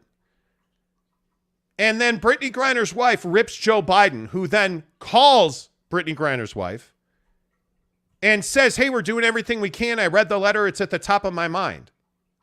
This Brittney Griner thing is a serious deal. Yeah. Do you really think Joe Biden isn't doing everything he can to get Brittney Griner out of jail in Russia? Do you really think he has an entire department dedicated to this? Yeah. So for all of those not in the loop on this, when you start talking about Brittney Griner or the president starts talking about Brittney Griner every single day, what does that do for Brittney Griner? Nothing good. Because that loses leverage. Joe Biden's job is not to make sure that Brittney Griner doesn't have cannabis oil in her luggage in Russia. Now, is that a big deal? No, it's not. When you're a 7-foot black woman who is a multimillionaire professional basketball player in Russia, when you're evacuating the country because they're going to invade Ukraine, probably shouldn't have cannabis oil in your luggage. Facts. And then when you have a don't forget about Brittney Griner event, you probably shouldn't have your wife say if this was LeBron James, he'd be out of jail already. Because there's a couple of things I think we all know about LeBron James. He's not walking through the airport with cannabis oil in Russia. And the one thing, and I know this probably sounds harsh, Brittney Griner's got to have some responsibility for Brittney Griner. She made a huge mistake. A huge mistake. Brittney Griner's got to understand who she is and where she is and what she's got in her luggage. Because this isn't Texas or Phoenix. It's fucking Russia, bro. Yeah. And you cannot have cannabis oil in your luggage. Yeah. And you can't have your wife calling out the president and then saying if it was LeBron, he'd be out of jail already. Because I got news for you. If it was LeBron, no, he would not be out of jail already. It would be worse. It would be much worse because they would have far more leverage. Yeah. So let's slow our roll. Let's also give the government the benefit of the doubt. They're doing everything they could do to get Brittney out of jail. But do you want to be the ones who are trying to be on Brittney Griner's wife's timeline to get her home when you have to deal with Vladimir Putin to make that happen? Anyway. I completely agree. 100%. Okay. How do you feel about that, Mrs. Monty? You know, I disagree to an extent, a little bit, not a lot, but I actually was not upset by what it's Sherelle. I'm going to say Sherelle Griner, what she said. I guess I empathize. It's a horrible situation. It's a horrible situation to be in. It was a stupid mistake. Yes. Right? But unfortunately, in our country, we don't respect female athletes as much. So well, they go to there you that. Go. There you go. So they go to other countries who will pay them and give them, more of an opportunity to make money for what they do. And so Brittney puts herself in Russia, and it's not just Russia. Our female athletes go to other countries as well that are less stable. And she made a dumb mistake. Like, just throw everything out. You are evacuating a country. But is there a book on that? Maybe somebody gave her advice. Maybe somebody gave her advice that said, hey, throw that out, and she decided not to. See, don't spin it. Don't spin it. Again, remember who this is. I'm guessing that she did it plenty times before, and it was never an issue. And so she just probably didn't think. But that's the issue. Smart. That's the issue.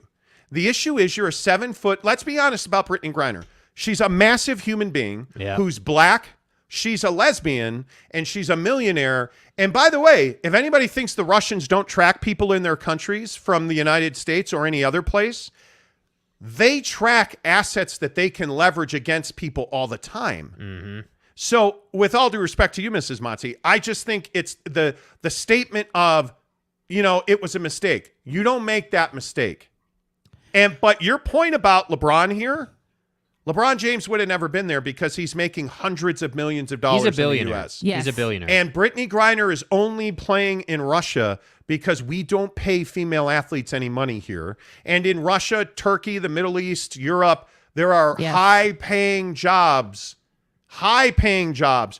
Back in the day in Sacramento, when we lived in Sacramento and covered the Kings, a nice young lady who you should follow on social media, Chantel Anderson, went and played in different countries. And all of those girls, there were multiple WNBA players that played in Russia.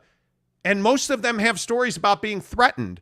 Most of them have stories about being accosted late night in alleys after they came out of a nightclub. So now all they do is leave the hotel or their apartment that the team pays for, get in the car, go to the arena, get in the car, go back to your apartment. Because they're too scared to travel the streets, but they're there because their ability to make money is there. So you're 100% right. Yeah. Just a couple of comments on this because I don't want to dwell on this. Freezy Breezy. Let's see. Where's your first comment? The stupidity the WNBA always does or says something stupid. I don't agree with that. I think the WNBA is incredibly important in this country, especially for young girls. They have to know that there's more than, dustpans and frying pans. Mm-hmm. Because there's a lot of people in this country who would just rather have them in the kitchen, if you know what I mean. Like, there's a lot of people who will tell you, well, why are you playing softball? Nobody cares. And I actually do care. And I think that's important. Freezy Breezy says she acts like we can just walk into another country and do what we want. There's a lot of people who make that mistake. Frankly, ask the state of Hawaii what they think about tourists from their own country. Because we as tourists are terrible tourists. We Horrible. We don't respect. Giggity says, Mrs. Monty is wrong. It's not that we don't respect female athletes as much, but we don't respect all females as much. Well, that's 100% true, but that's a whole other segment. I would agree with that. James Knight says, it's called the Book of Common Sense with all due respect to Mrs. Monty. That's easy to say. That's really easy for you to say. You're not Brittany. You're not in the position where it's been fine. And I'm sure she was told by people in Russia, hey, it's okay. We'll take care of you. We love you. We'll pay you. And it's been fine. And she made a dumb mistake. I totally agree. It's a dumb mistake. I used to travel with a band and we traveled to other countries. And I had to tell the members of the band all the time, don't bring your weed. Leave it at home because they don't care and they will arrest you. If they will arrest Paul McCartney, they will arrest you, unknown musician. Leave it at home and don't try to bring it in. But you get reassurances and people are like, no, it's fine. And then you make the one mistake because Russia is invading another country. And I'm telling you, although we may not be arresting their oligarchs that are here in our country, we are seizing their assets. We're trying to arrest them, but they're in sovereign countries now where they can hide. BB says, what is weed sentence in Russia? Well, she's looking at a decade. She's looking at 10 years. And this was likely CBD oil. This was likely maybe it's not like she had a bag of weed. She had cartridges that had residue. For a vape pen. They were cartridges for a vape pen. Yep. Is what she got caught. And whether or not there was actual THC in there, we'll never actually know. This was a nothing burger until they invaded Ukraine. Yep. And that's when it was. Last comment on this is going to go to Giggity, who says, dumb mistake, but also wrong place at the wrong time by Brittany. Yeah, true. Yeah, totally. And the thing that I would say about that is that it was all good, but they knew you had it. Yeah. And they knew they had it, they knew you had it because they were watching you. They were waiting for their right moment, their moment of leverage when they needed something, and you were in the wrong place at the wrong time with the wrong contraband. Because in Russia, if they say it's contraband, guess what? It's contraband, and they It's don't care. contraband. And by the way, this isn't a trial. This is a parade where eventually the parade's going to end and you're going to get sentenced to 10 years in prison. And then there's going to be a prisoner swap at some point. Yeah. You know, like it's just unfortunate, but that's what is going to happen. That's the only way out for Brittany. There's no trial where then they go, okay, you're actually innocent. No, that's not going to happen. No, and I think it's one of those things where, just trying to center you up, it's one of those things where you just can't ever do it. I really hoop, says new subscriber. I really hoop. Appreciate you, bud. Thanks for being here. All right, let's get to the food portion of the program because there was devastation. And frankly, I want to cry. Well, actually, again, let's just recap the ways that yesterday was a suck fest for Jake. So let's see. Your lover, your favorite, okay. Chet Holmgren got abused by that ass last night. He did. Spinal. Yeah, Oh. he did. Chet Holmgren got beat. Clinical. So you had to console your boy. Right. Your other boy, Kevin Durant, still hasn't gotten traded. And your other boy, Baker Mayfield, got traded. Yep. By the way, the best part about the Carolina Panthers acquiring Baker Mayfield, another USC quarterback washed out. Suck it. Fight off. Anyway, okay, I feel better. Yep. Wow. But then, because they knew you were having a terrible day, Costco announced that they've raised the price of chicken bakes. They got to offset that they're not raising the price on the hot dog. Don't you Dude, say that out loud. How the hell am I even supposed to operate in these conditions? I mean, I just don't know how I'm supposed to go on. Cafe 150. Not anymore. No. Well, the hot dog's staying the same. Cafe and they're offsetting $3.99 it by raising the price of the chicken bake. But the thing is, the reason they'll never raise the price of the hot dog, and you guys probably know this already, but Costco is on the record saying they lose money. They lose about $3 for a hot dog and a $1.50 hot dog and beverage. Costs them about $3. They lose $3 on it. But it brings you into Costco. You buy a membership so you can get the hot dog, and they make money on that. So they only have a $1.50 hot dog deal so that you'll buy other things. The problem is your favorite Costco food court item is a chicken bake. Ain't even close. Now it's $3.99. Yeah. Now let's be honest about chicken bakes. Not only are you fat, right, but chicken bakes are highly overrated. What? One, you can't comfortably eat a chicken bake. There's a technique.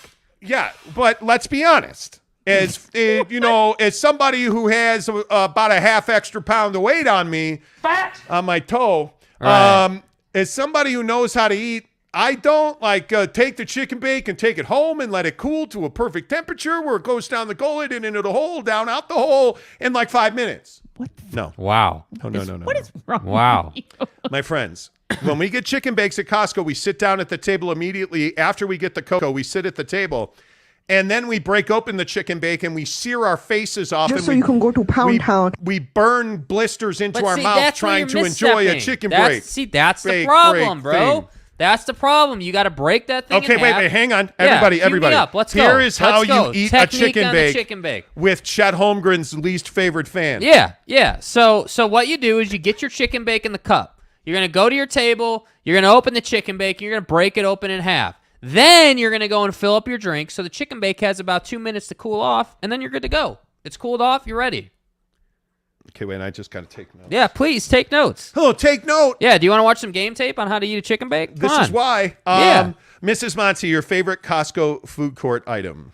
Oh, hands down, it's got to be the ice cream in the cup. But which one? Because if we're talking ice cream at Costco, yeah, I like the strawberry swirl on the inside of the cup with then the vanilla ice cream. Oh yeah, just the plain vanilla. No, but just the plain vanilla. The soft serve plain vanilla. You're not even going to get the chocolate vanilla swirl? I can do the swirl, but it's the plain vanilla. Yeah. I actually think the strawberry with the chocolate ice cream is great, but obviously the number one for us fatties is hot dog and Minute Maid light lemonade. Yeah. Duh. And I wish they had a vegan hot dog alternative at Costco. Here we go. Yeah. Here we go. It's true. I wish they did. Do you guys see what I have to deal with? Hey, you want to get a burger? Okay. Do they have garden burgers there? Physiologically, it's a non-starter. Yep. Oh, you guys are going to have brats for 4th of July? Let's see if we can get some Impossible brats, too. Empty. Yep. The opposite of full. Like, they're so good, bro. It tasted good. I don't know what's wrong with me. Anyway, the point is, I question it all the time. I like Impossible Whoppers, but at Costco, if they ever raise the price of the hot dog, I'm out. The chicken bacon's overrated. Frankly, Dude. You're not out if they raise the price. Oh, of yes, I frickin' am. Hot dog. What do I get at Costco over every it. time I go there?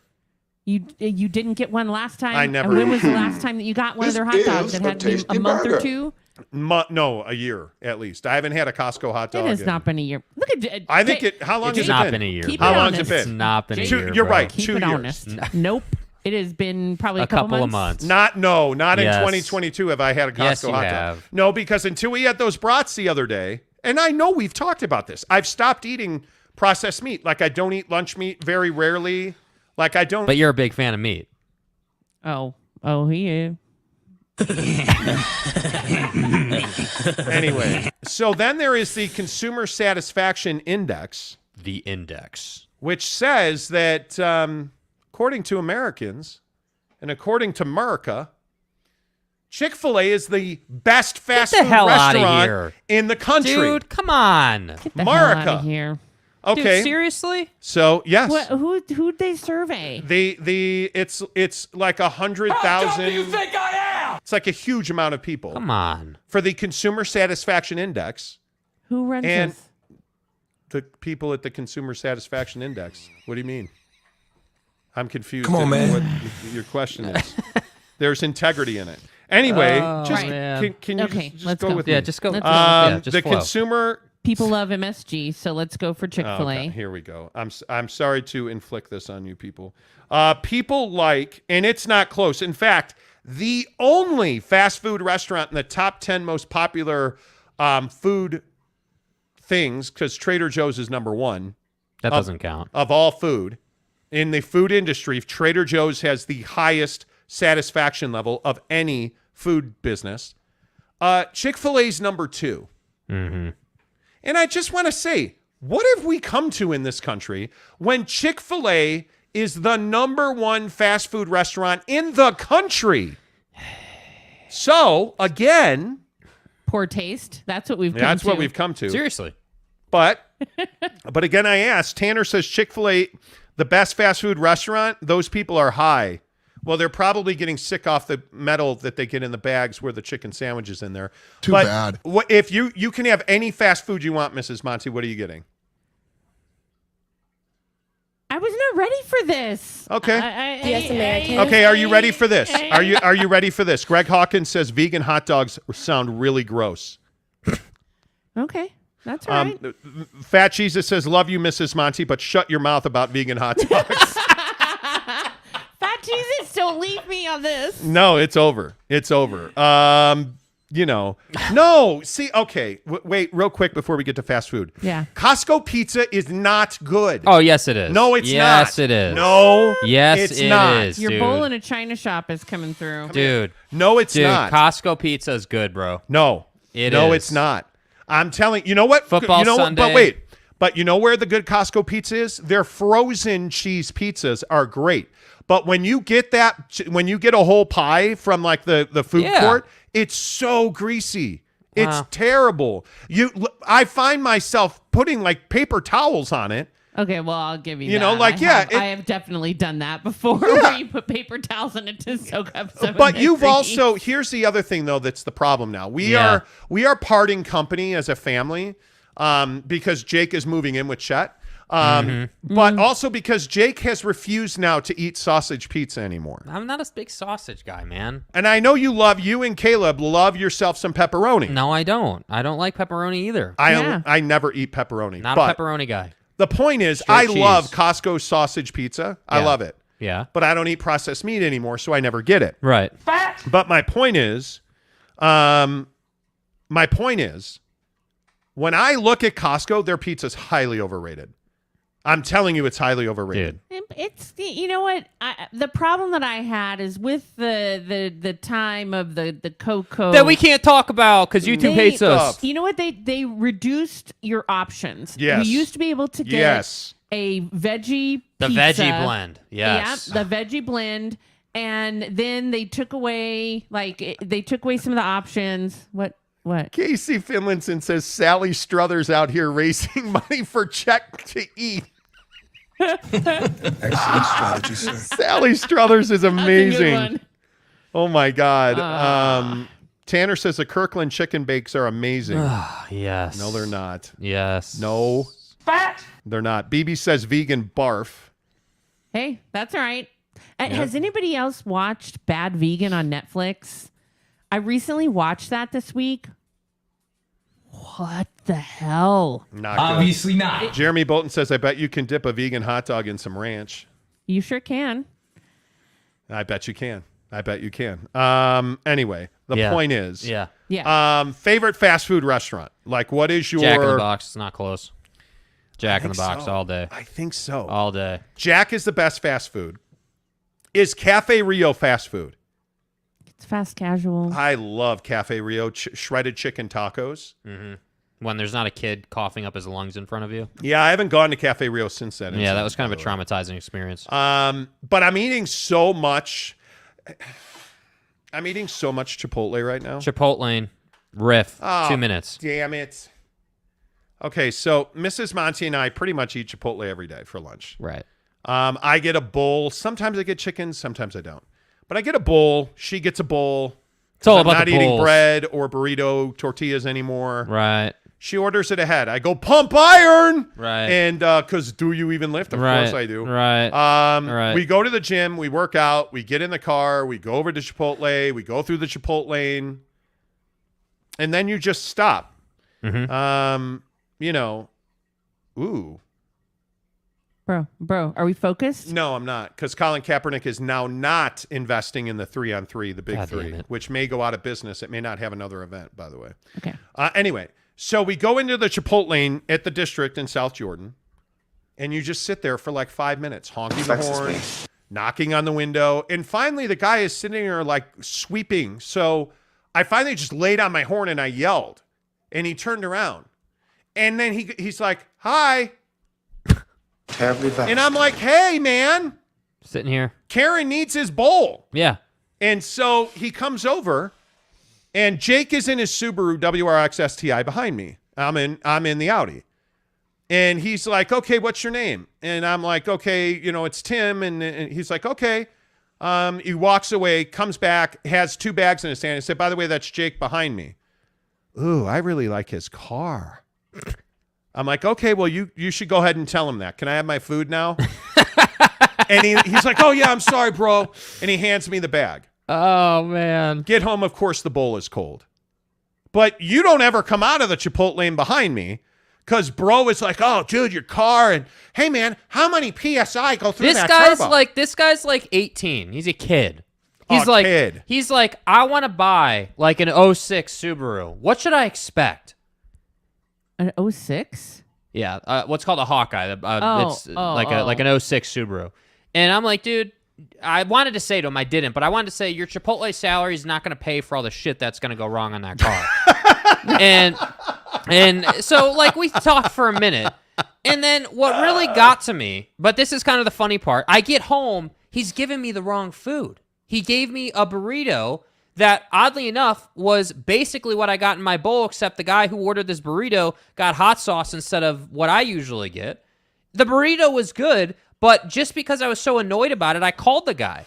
And I was like, hey, Gobert, I got your food. So when you roll up to Chipotle, tell them, called the guy whose rightful order it was. Is on the ticket. It's on the receipt. Yeah. Is that right? Yes. So I called him.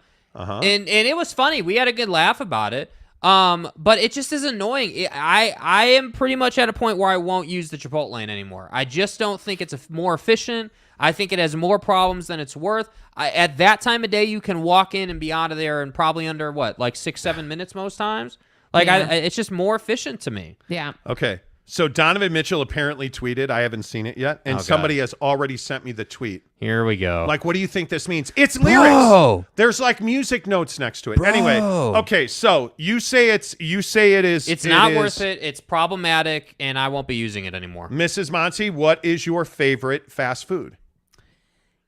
You know why I struggle with this? Oh, God. Is because I can't just eat junk anymore. No. Because if I could just eat junk, it would be, chicken fingers, probably from Super Chicks or, What do you guys think of Super Chicks?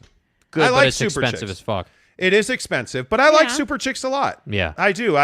Their quality of chicken, but you know what? Their prices will come down. Chicken is so expensive. Yeah. I mean, it's crazy. I'm not even as worried as about the price. I just can't eat it anymore. I can't. In good conscience, I struggle to eat it. Like we had JCWs for What does dinner that last even mean? night. In good conscience. What do you mean? Well, like when I'm eating JCWs last night, I'm eating this burger, and it by the way, it was amazing. And I'm like, dude, it's red meat. What are you doing? It's charbroiled red meat. What are you doing? Like that's when I say in all conscience, I can't eat it because I know it's bad for me. Yeah. It's not great for me. I should have got a chicken sandwich. I didn't want to go back to Chipotle, so what I really should have done is just not eaten at all. Yeah. Ian says, do y'all have Cane's? Yes, but on principle, I won't eat at Cane's. I won't go to Cane's. Because there were so many people there when it first opened. Fat Jesus says, favorite fast food. I love my all my children equally but differently. Thank you. True. It's true. There is no bad fast food. Right now, I totally love the tacos from Zhao Asian Kitchen. Yes, you do. I gotta say. Yes, you do. Tanner Plummer says, Jake has Karenitis now. It's you know contagious. What my problem is? My problem is that I just it's not a drive-through. It's a delivery lane that just isn't service. There should be someone there full-time staffing. They have a big-ass blue light that flashes in the restaurant. There's no like, reason come on. for it to be a bad It's experience. obviously not big enough, that light. Yeah, because it flashes constantly. So I think they just, don't pay attention. James Knight says, you guys have such a broad range of food chains in the U.S. Yes, we do. Yeah. Yeah. SLCP Shooter, my guy, what's up? Good to see you. Says, you got to hit Pretty Bird someday. I don't know Pretty Bird. What's the name of that place right across from JCW's? There's a Slim Chickens or Slim something. Chickens, We've yes. never been. Yes, I have no idea. It's right there by Pickwick or whatever that food is. Food for Less. What's the name of that store? Winco. I'll never go to Winco my Foods God. again. Dude just rolled out with food for less, I couldn't trying to think of name it. Winco. I couldn't think of it at all. Okay, we need to go, bro. It's 8:10. We do. Rhett Smith says Brittney Griner just pleaded guilty. Well, that's not surprising at all, actually. There was a lot of thought that if that's in fact true, I haven't seen that yet. Rhett, I'm not saying you're wrong. Brittney Griner pleads guilty to bringing hashish oil into Russia. Ask court for mercy. Wow. Wow, that's tough, dude. That is really tough. The move is not expected to end her trial anytime soon. Even with a guilty plea in Russian criminal courts, the judge will continue to read the full case file into the record, and it could still go on for weeks or months. Yeah. Sources said the guilty plea was a strategy to help facilitate a prisoner swap that could bring Griner home, and it also was a recognition that there was no way she was going to be acquitted. And that's what people were thinking if she pled guilty, that it would end sooner. Yeah. Nothing ends sooner. Yeah. Nothing. It's brutal, ends bro. sooner. It's brutal. So there you go. Well, my friends, as always, we really appreciate you. Thank you so much for being here. Massive show today, as always. If you're here right now, please hit the thumbs up button. It really helps the channel grow. We are here every morning, 6:30 Mountain Time. Tomorrow on the show, I don't know what wild rumor we'll talk about. Tomorrow's Friday, right? Yeah. Yes. Yeah, we'll come up with something crazy tomorrow. Yeah, it'll be fun as usually. Mrs. Monty, have an average day. Appreciate you. Jake, say goodbye. Until tomorrow, Jake. Do better, Chet. Do right. better tomorrow. Love Thank you, you. Chet. Goodbye. Bye.